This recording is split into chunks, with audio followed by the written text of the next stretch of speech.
Today on Commander Replay, Tetzimoc Primal Death is back. Can Tetzimoc Death touch his way past Tasigur, Geth, and Melek? Find out next on Commander Replay.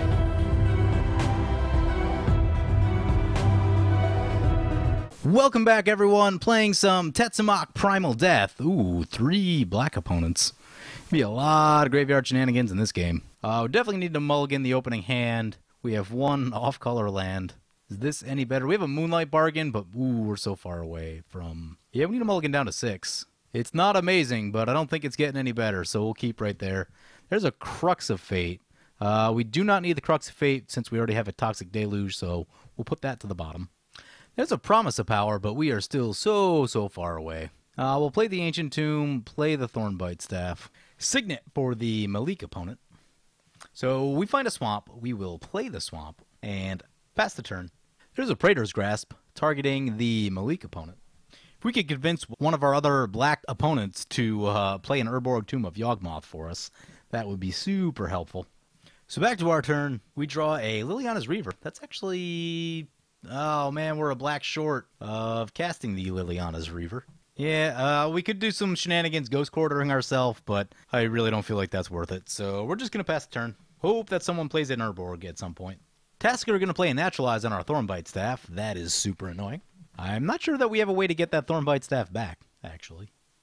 Opponent's going to copy our Ancient Tomb with Thespian Stage. Sure. There's an Elixir of Immortality for our opponent. Yeah, maybe this deck could use one of those just to make sure we don't lose our Thornbite Staff. Back to our turn, we draw a Revel in Riches that we cannot cast. So we'll continue passing the turn. There's a Kodama's Reach for the Tasigur. Man, I would sign up for a Kodama's Reach right now. There's a Grey Merchant of Asphodel coming down. Opponent goes up to 44. That's a card that I should start running. That can gain a lot of life. And in a black deck, that's very relevant because you end up burning up a lot of your own life trying to draw cards and play things like Toxic Deluge. Melek not casting anything with 6 mana is completely suspicious. I mean, I don't feel like this Crucible of Worlds is going to resolve, but we should still try it. It resolved. So in that case, we will Ghost Quarter... Actually, we can Ghost Quarter this Ancient Tomb. Opponent gets a search for a basic land. And then we will play the Ghost Quarter and pass the turn. Burnage Tart for the Tasigur opponent. Great Merchant of Asphodel coming at us. Yeah, probably for blowing up their land. I get it. There's a Steel Hellkite for our opponent. We may need to answer that. That could be a problem. There's a Vizier of Many Faces. See what that copies. Gonna copy the Steel Hellkite. Yeah, so definitely time to lay down that Toxic Deluge. There's a Thran Dynamo. Don't know that we can get the Thran Dynamo and the Toxic Deluge off this turn. Let's see. If we went like that... Yeah, maybe we can. Yeah, I think we can. All right, so... Sacrifice Ghost Quarter, shoot... No, all right, so shoot our Swamp. Use Ghost Quarter's ability. Get a Swamp. Play a Swamp. Get this Thran Dynamo down. And then play Toxic Deluge for 6. And that takes care of all the creatures. 1 left floating, nothing we can do with it. Pass the turn. So Ghost Quarter, pretty interesting little combo right there. Helping us in a jam with our lands. We also get that Burnish Tart, which does help. That keeps opponent off their acceleration. They basically spent 3 mana doing nothing.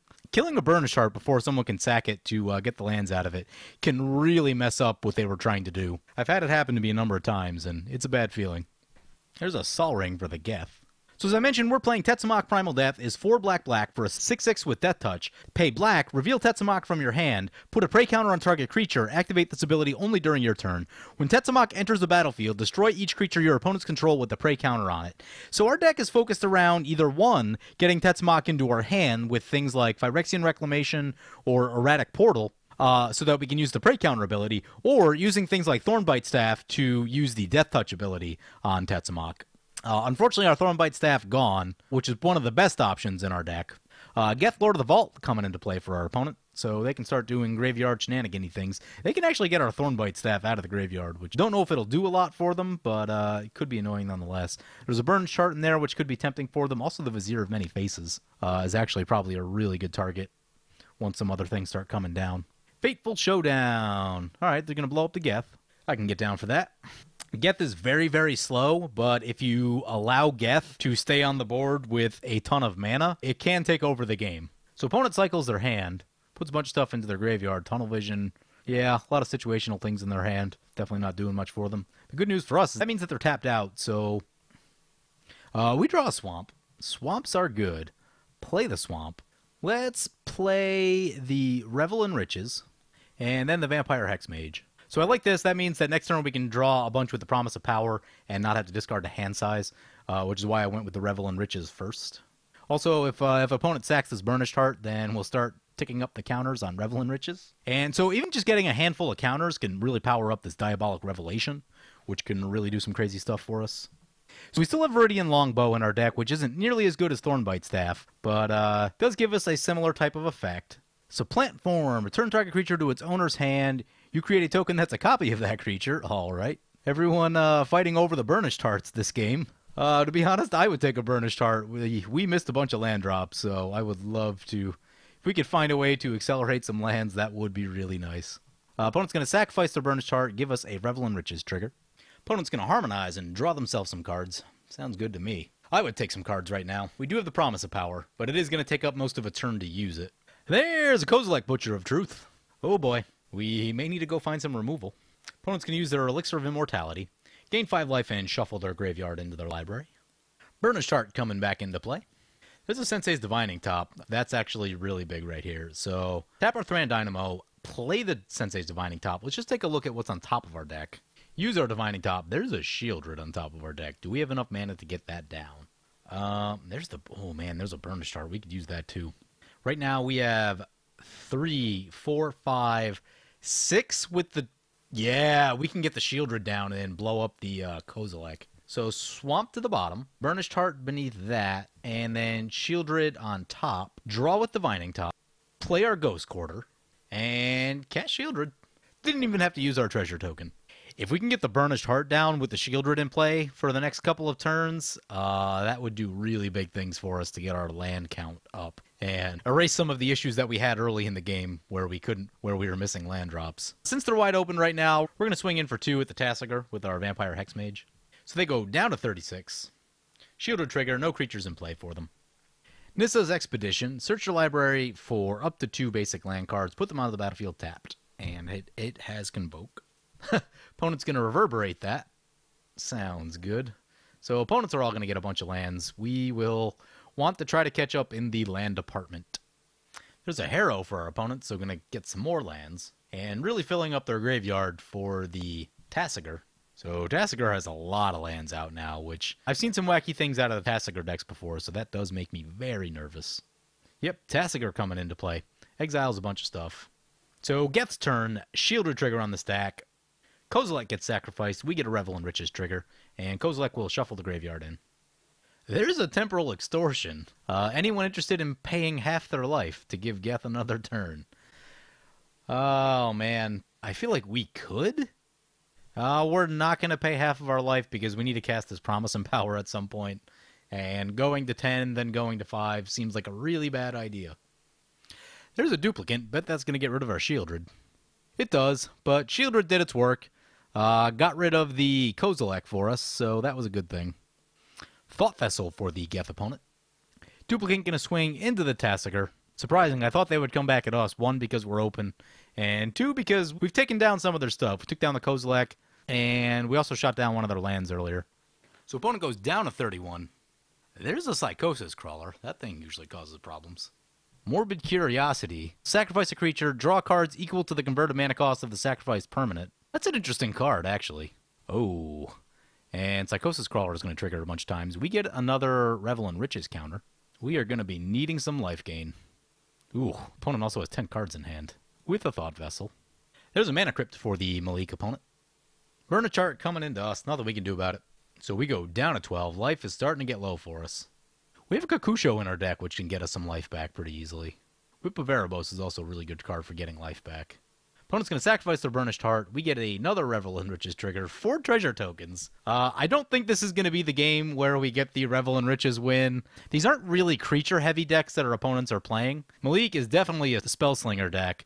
Tasigur tends to be either heavy control or a graveyard recursion kind of deck. Geth cares about reanimating other people's creatures, so it itself does not necessarily need to play a lot of creatures. It probably plays a few. We draw into our Divining Top. Right here, I think we need the Promise. Well, we could go Diabolic Revelation also. We probably need to get rid of that Psychosis Crawler immediately. Which mana do we have? We have 4, 7, 8, 9, 10, 11, 12, 13. We have 13 mana, so we can make some things happen with this Diabolic Revelation. So I'm going to go Diabolic Revelation. We're going to go X4 on the Diabolic Revelation. Oh, this is tricky. So we absolutely need Barter in Blood. I think we take Bojuka Bog as our land to exile the... yeah, we'll take Bojuka Bog to exile the Tasigur's Graveyard. We definitely want to get a land out of all this. So we have 2 more cards. So I feel like Myojin of Night's Reach, because players still have a lot of cards in hand. Ooh, Sangromancer seems good for life gain also. And we need a life gain card. I think Akusho is where we want to be. So play the Barter in Blood. Sacrifice creature. That will get us 1 Revel in Riches token. Yeah, we could play the Divining Top with it, but yeah, maybe we should. Use the Bojuka Bog on the Tasigur and recast our Divining Top. Pass the turn. Tasigur coming back in. This time opponent actually having to pay some mana for it. Lays down a Signet. It's going to use the Tasigur ability, and we'll get back the Glimmer of Genius. Cage Sun for our opponent. Ooh, that seems really good. Geth has died once already, so that will eat up a pretty good chunk of their mana if they want to recast it. So opponent's going to Profane Command us for X10, and we are out of the game. So the big takeaway from this game is that missing land drops will lose you games. Because we missed some land drops early on and we were color locked, it put us a little bit behind all game. And a couple times we were close to being able to catch up, but didn't quite get there. The first turn that we had Ghost Quarter and Crucible of Worlds, I probably could have played that differently. I think I should have shot our own swamp and then replayed our swamp from the graveyard. That would have got us some additional black mana, which I think would have been good. But yeah, making all your land drops, especially early in the game, is really, really important. Mono black tends to be very mana hungry. There are a lot of expensive things that you can do with that mana, so you just don't ever want to miss your land drops. And that's also a reason why I think for the most part, everyone should be running 38 lands in most decks that you play. On occasion, you'll have a deck like maybe Isamaru or something like that, where, you know, you can get away with less lands, but you should really be running at least 37 or 38 lands. 36 is way too greedy. You're going to miss land drops, especially if you have bigger things in your deck. But yeah, so we missed some lands, we fell behind, and we weren't really able to get going. Also, we lost our Thornbite Staff, which was one of our main combo pieces. I probably need to build in a few ways to get that back. Something like Beacon of Unrest and Elixir of Immortality would be good choices, or even just an Eldrazi. Having an Eldrazi in there that you can discard or have die for some reason and shuffle your graveyard back in is really helpful. Anyway, hope you guys enjoyed this video. As always, feel free to comment, like, or subscribe. Thank you for watching.